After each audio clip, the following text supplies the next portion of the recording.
Então a igreja estava em decadência cada vez pior, estava na desgraça total, estava perdida, não sabia o que ia acontecer, a gente com ânsia de la salvação, de respostas, e a igreja não estava saciando esta hambre, esse desejo. A gente estava completamente preocupada e desesperada, e para empeorar, a igreja usava o inferno para ameaçar as pessoas. A igreja usava o inferno para ameaçar quem nascia en este momento, en esta região, eram pessoas que desde niño escutavam falar do inferno, pero escutavam que a única salida do inferno era através de comprar a salvação, era através de pagar a indulgência.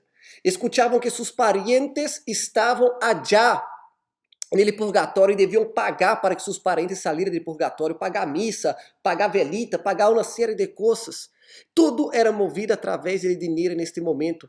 Então, imagina as pessoas, os pobres, imagina os pobres que não tinham dinheiro para pagar a salvação. Imagina o desespero que tinha neste momento as pessoas. Eles tinham sede de conhecer a verdade, mas nadie podia levar a verdade. Não sabiam ler, não tinham acesso à Bíblia, não tinham a Bíblia traduzida para o alemão neste momento.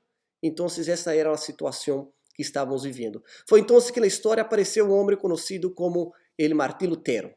E nesse momento, já em Alemanha, nós temos aí Martim Lutero. Mas vamos conhecer um pouco mais sobre Martim Lutero, ok? Entenda que uma coisa, os reformadores, eles tinham dois pontos principais contra a Igreja Católica, o papado. Dois pontos principais eram claves, porque queriam vencer, queriam destruir este controle do papado, este controle da Igreja Católica. Primeiro era a salvação. A salvação era dada através de compra de indulgências. Era uma heresia, era toda uma história. E todos que falavam ao contrário da salvação, sendo através da maneira que a Igreja Católica estava assinalando, eram hereges. Então a salvação era algo vendido. Era algo que estava completamente equivocado. E também a autoridade. Eles consideravam o Papa infalível. O que o Papa falava era lei. O que o Papa falava era a própria palavra de Deus. Porque o Papa era considerado o substituto de Jesus. Então, os reformadores e pré-reformadores, esses eram os dois pontos mais questionáveis contra a Igreja Católica. Que a salvação não pode seguir sendo predicada desta maneira e que a autoridade não pode estar com o Papa, tem que estar com a Bíblia. Estes eram os dois pontos principais também. Todos os que tentaram a reforma antes, como hemos mencionado, Johannes, Wycliffe, eles morreram, eles falharam. Pero agora se levantou alguém que poderia sim provocar esta reforma. Pero vamos entender o contexto. Martim Lutero era filho de camponeses, de pessoas simples. E Martim Lutero tinha uma vida com muito medo à morte.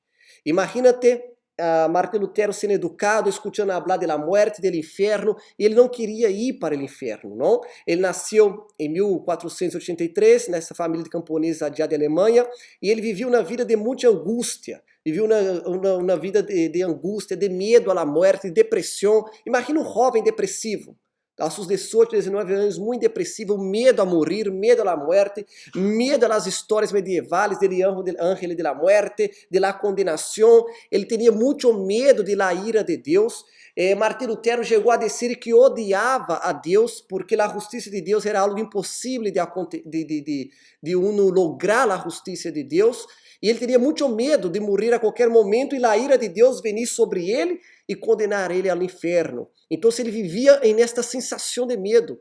Então todas as histórias que eles tinham, eles creiam. Histórias medievais, basta você ver em películas, basta você ver em histórias medievais como eles se referem à morte, se referem aos monstros, a las coisas. Mira esta imagem para você ver. Isso é uma retratação do que era o inferno mencionado. Só de ver esta imagem já dá uma coisa, não? Já dá algo raro. E era isso. Então, Martim Lutero ele tinha muito medo, tinha depressão, era uma pessoa muito vazia, frustrada, desesperada, com medo da morte, com medo de Deus, com medo da ira. Foi então que, aos 22 anos de idade, onde ele estava caminhando, de repente começou a chover muito forte, e caiu muitos raios, e ele começou a ter medo de morrer neste momento. E se caiu um raio muito cerca de ele, não acertou, pero se caiu um raio muito cerca de ele, e ele ha hecho neste momento uma promessa. a la Santa Ana, dizendo que se ele saliera vivo desta tempestade, ele tinha 22 anos de idade, se ele saliera vivo desta tempestade, ele ia se entregar para ser um monge, dedicar toda a vida a ser monge. Então ele sobreviveu e ele cumpriu sua palavra. Ele se entregou em uma das ordens mais importantes nesse momento, que era a ordem dos agustinianos, e ele passou a ser um monge neste momento. Está bem? Está claro hasta aí, verdade? Então ele se transformou em um monge da ordem dos agustinianos. E aún sendo monge, ele aún traía consigo o enorme peso dele pecado. Ele creia, como falei, que a justiça de Deus era demasiado pesada. Ele odiava a Deus e ele não sabia o que fazer para livrar-se deste peso. Aún sendo monge, ele não conseguia encontrar a solução para as acusações de seus pecados. Por várias vezes encontraram Martim Lutero desmaiado em seu quarto de tanto martirizar-se, porque havia esta crença também de que através dele autoflagelo, não poderia conseguir o perdão de seus pecados. Era uma crença medieval, católica, pero nada de isso lhe quitava este peso, esta acusação. E ele já não sabia o que fazer, os dias iam passando, e ele era consumido por este medo à morte, por este medo a ser juzgado. Ele odiava o próprio Deus. Foi então que ele foi enviado para seguir dando suas classes de teologia, porque depois de um certo tempo ele desenvolveu no estudo da Bíblia, da ordem católica, dos agustinianos. Então ele foi para Wittenberg, em Alemanha. Chegando allá, ele foi dar suas classes de teologia. Foi então que um dia, em 1515, ele ensinando sobre a carta de Romanos, ele se deparou com Romanos 1:17, onde habla que mi justo vivirá por fé. E neste momento, quando ele leu isso, Martim Lutero, ele leu mi justo vivirá por fé, e neste momento foi como se um peso saiu dele, e ele se sentiu perdonado por la primeira vez. Por la primeira vez ele se sentiu livre daquele peso, acusação, daquele medo. Bastou ler aquele versículo, bastou atentar-se no que estava escrito, e ele foi livre, e ele começou a entender. A condenação já foi posta em Jesus e não a nós outros. Então ele entendeu que por la fé em Jesus, ele estava livre, ele estava perdonado, que ele castigo que nos deu a paz já foi aplicado em Jesus, que a justiça de Deus já foi aplicada em Jesus, que agora, através de Jesus, nós outros temos a salvação. Este versículo cambiou a história, a palavra cambiou a história. Através do acesso à palavra, ele foi livre, ele se sentiu bem como nunca antes, e foi graças a lo que está escrito aí. Mas ele justo por la fé vivirá. Está bem? Isso sacou um grande peso de Lutero. As acusações que tinha em sua mente foram todas desapareceram. A punição, a justiça por los pecados não estava mais sobre nós outros, pela hora estava em Cristo. E todos aqueles que criam em Cristo, em Messias, em Jesus, eles recebiam este dom dele perdão de los pecados. Ok? Então, não só através deste momento, pero Lutero, através desta liberação, desta fé que lhe foi revelada, ele já começou a observar vários outros pontos também que a Igreja Católica estava errando nisso, não? A questão de las indulgências, a questão dele Papa ser infalível, a questão de muitas coisas, ele estava começando a questionar por que a igreja era desta maneira. Ele foi livre à hora desta acusação, pero outras coisas começou a tocar nele e começou a ser incomodado, porque a luz, uma vez que brilha, ela começa a exponer tudo o que está mal, não é verdade? Então, uma das coisas que mais dignou ele foi a cobrança de las indulgências, não? Como nós outros falamos para vocês, as indulgências era cobros para o perdão dos pecados, comprar a salvação, comprar uma parte dele cielo, comprar o livramento de sua família dele purgatório. E teníamos neste momento o que era um cobrador de indulgência chamado Johann Tetzel. E era bem escandaloso, ele era bem escandaloso mesmo. Ele era como aquelas pessoas que em nome da Igreja Católica, eu quero destacar-me, eu quero ser o maior cobrador de indulgência, eu quero destacar-me como o maior recaudador de impostos da Igreja Católica. E ele ia para todos os lugares, levando em nome dele Papa, porque foi com a autorização dele Papa. Eu quero acordar a vocês que neste momento estava se reformando a Basílica. Então precisava de plata, muito dinheiro. Então, já que precisava de muito dinheiro, então o Papa viu conveniente que este cara assim, já cobre indulgências, consiga plata de alguma maneira, e autorizou. E este homem ia e cobrava indulgência por todos os lados. Ele chegou a mencionar em um determinado momento, uma frase ridícula, dizendo que a cada moneda que se caía no cofre da igreja era uma alma que se saltava do purgatório, era uma alma que era livre do inferno. Mira como era um jogo. Agora você me escute e habla assim, não, pastor, a igreja era sucia, feia e tudo, não, pero quem creia nisso? Você não tem ideia do que é uma pessoa desde ninho escutar isso. Você não tem ideia de uma pessoa nascer dentro desta cultura. Gente, eles creiam que essa era a única verdade. Toda a vida os pobres trabalhavam e tudo que trabalhavam era para comprar sua salvação. Eles só viviam para isso.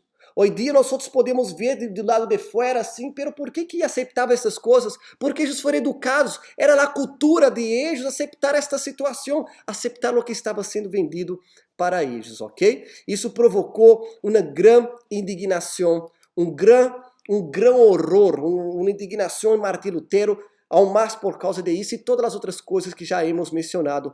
Foi onde Martim Lutero, em 31 de outubro de 1517, ele publicou suas 95 teses.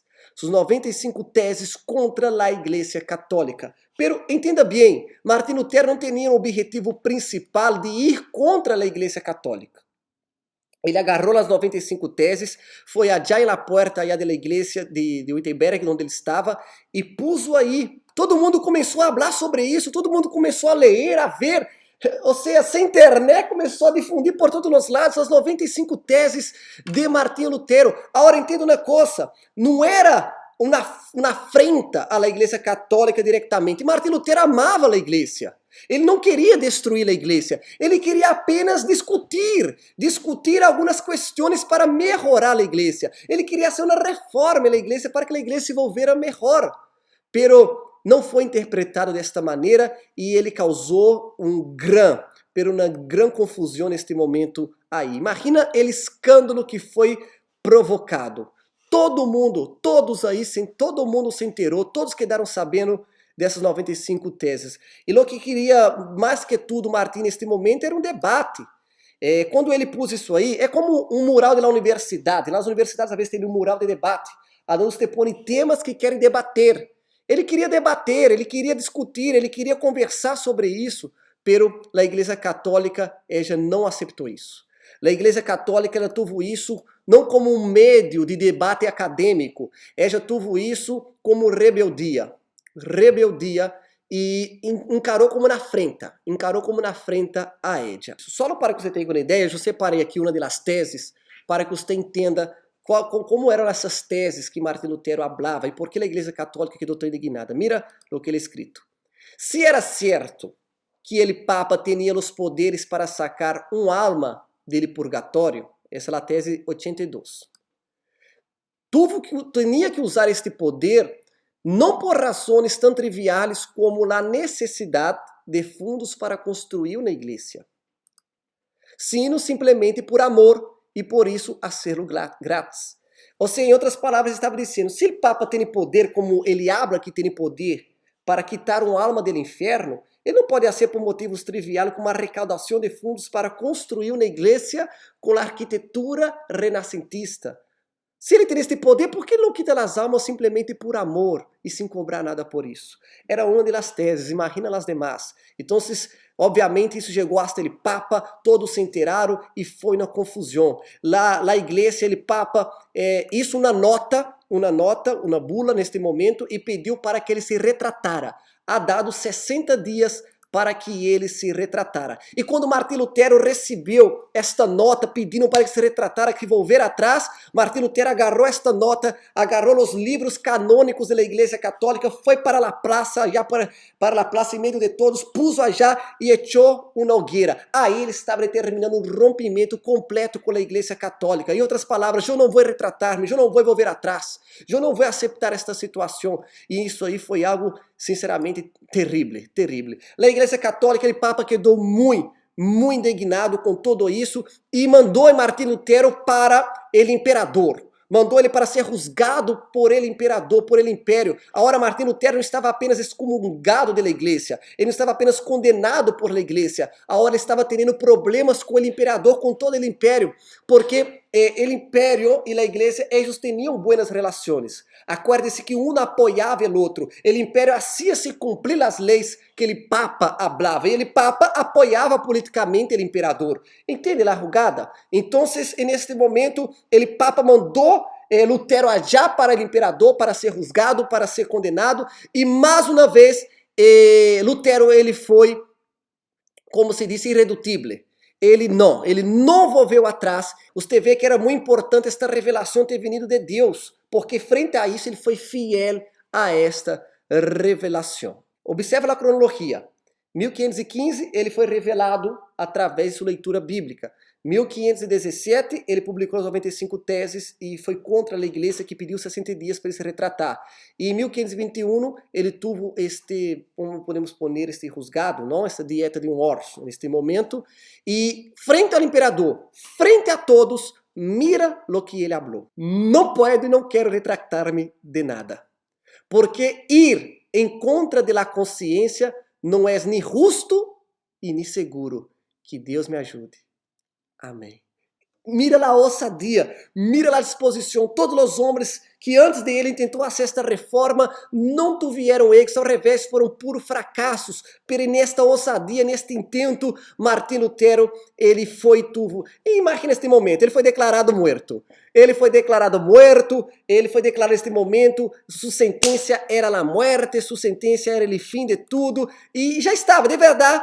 Martim Lutero era para ter morrido neste momento por la ousadia que ele teve. Pero foi então que apareceu o príncipe Federico III, sequestrou, imagina uma cena de película, não? Uma cena de película, ele príncipe sequestrou a Martim Lutero, levou a seu castillo e prendeu Martim Lutero aí para protegê-lo. E foi o que aconteceu de verdade. Isso é história. Quando ele disse que Deus me proteja, está nas mãos de Deus, amém? Deus neste momento apareceu de certa maneira, Deus protegeu. E ele foi então e quedou escondido aí neste castillo, não? E foi um momento em que ele foi procurado por el império, procurado por a igreja e nada ele o encontrava, nada sabia onde ele estava. Muitos pensou que ele já havia sido morto, não? Pero não, ele estava vivo. E ele aproveitou este momento para aprender mais, desarrollar mais escritos. Incluso, neste momento, foi onde ele traduziu a Bíblia, a hora dele latim, dele grego, para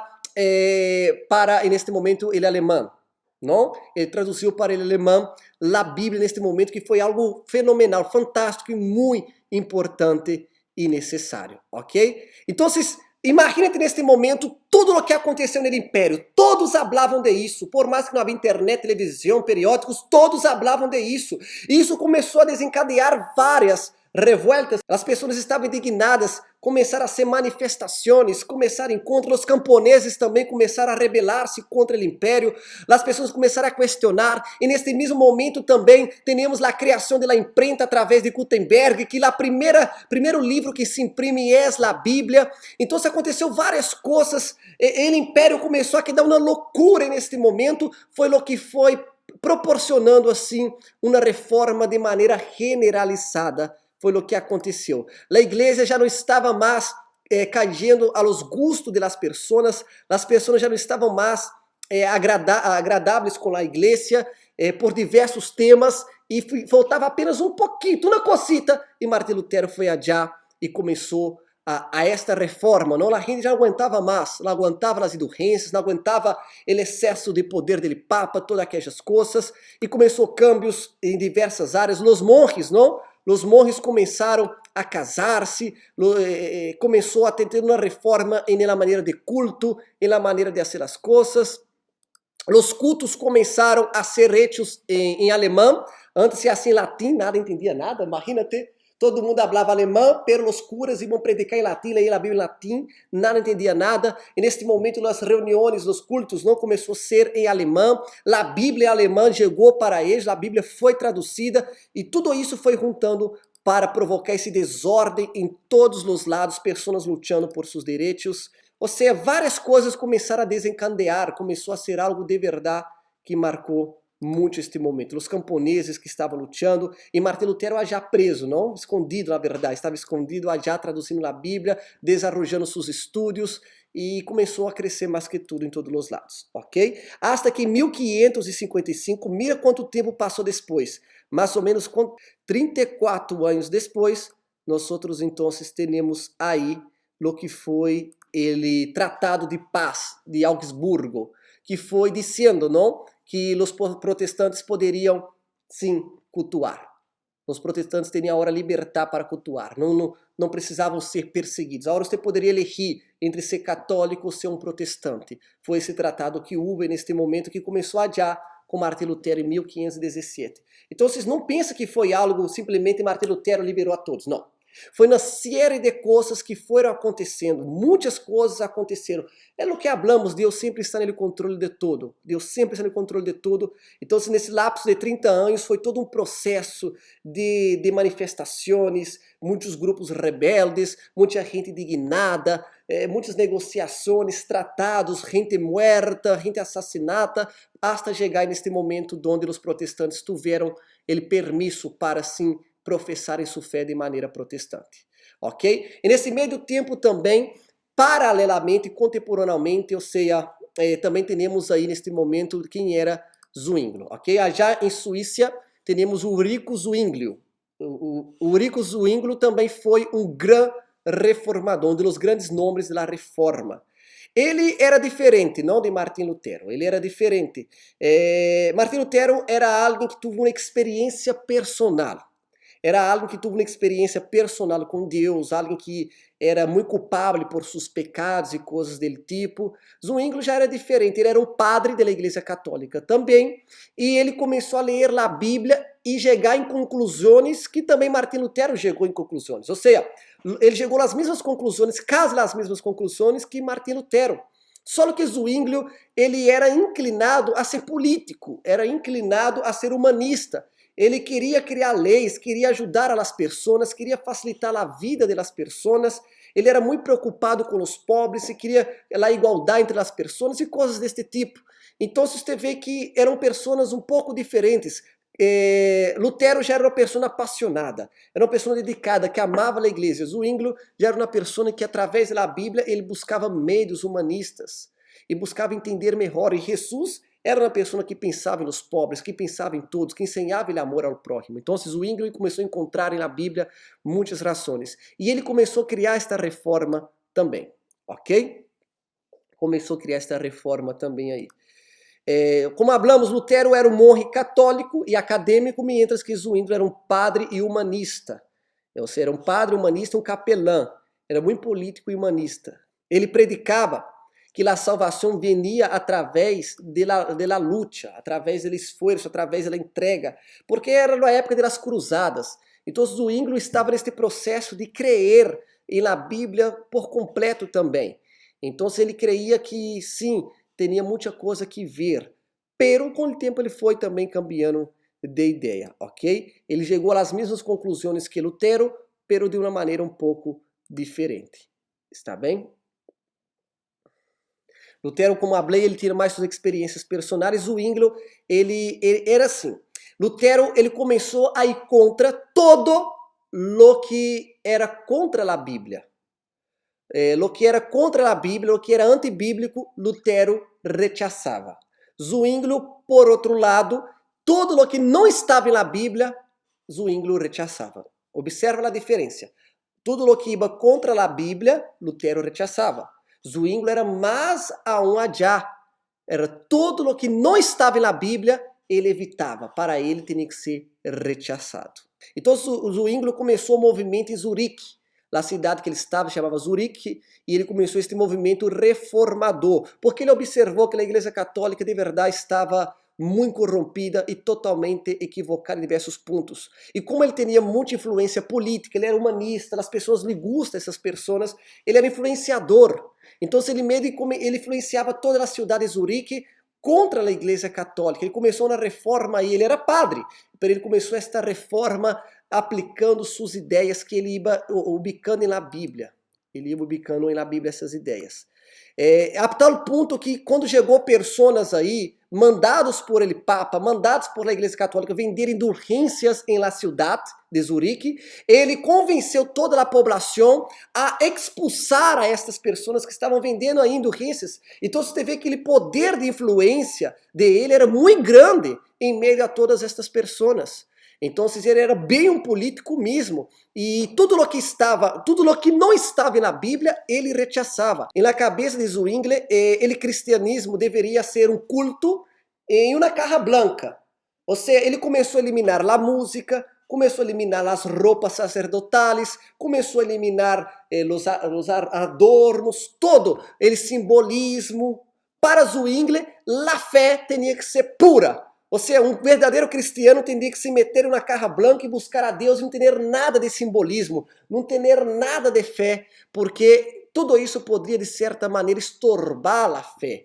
Ele era alguém muito entregado a isso. Então ele falou, não vou poner nada, se não está mencionado na Bíblia, se não está bem claro na Bíblia que é uma forma de usar, não vamos usar. Então foi assim que ele reformou com sua influência a cidade de Zurique, ok? Então, ele tinha esta ideia. Se não está na Bíblia, eu rechaço.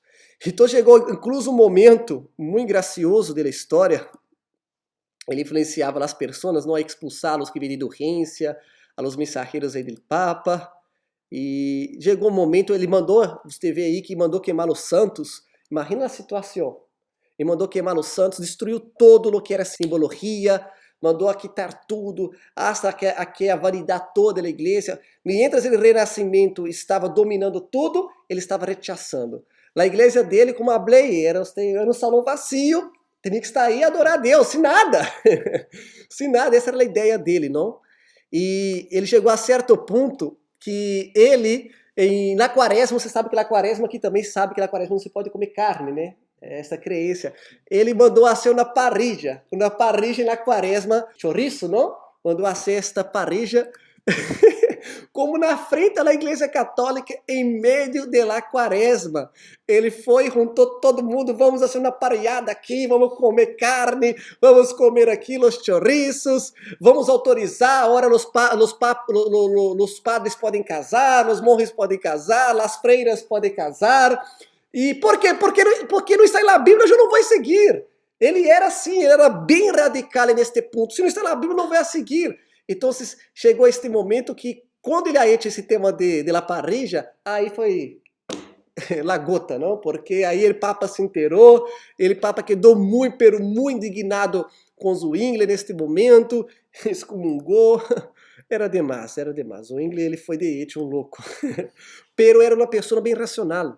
Eu hablo louco, pero era alguém bem inteligente, era muito mais razão que Lutero. Lutero era um apaixonado por o que passou com ele, por suas experiências. Não sei se você consegue aí diferenciar o perfil dos dois, uma pessoa apaixonada por o evangelho, apaixonada por la Bíblia, e alguém que era uma pessoa que seguia pela razão, que buscava em la Bíblia o método de viver. Então, aí você vê as maiores diferenças. Os dois viviam juntos, hein?